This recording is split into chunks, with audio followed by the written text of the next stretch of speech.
abanyororo bejejwe bataca barekugwa. Ni bimwe natangura kuvuga. Hariho umuntu agira gusa kuri ya principe iripoze ati arekuwe muri sentare nkuru y'igihugu ubwo nyene acata oya amategeko arategekanye umwe ariko aramukurikirana avuze ati shishimye iyo ngingo akunguruza ntacata.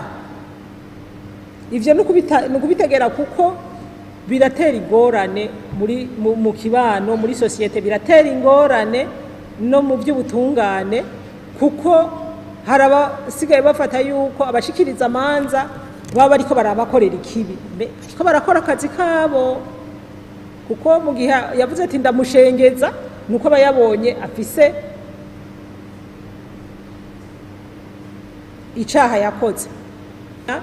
Ingingo novuga itaraba ntabanduka n'ingingo yabaye ntabanduka.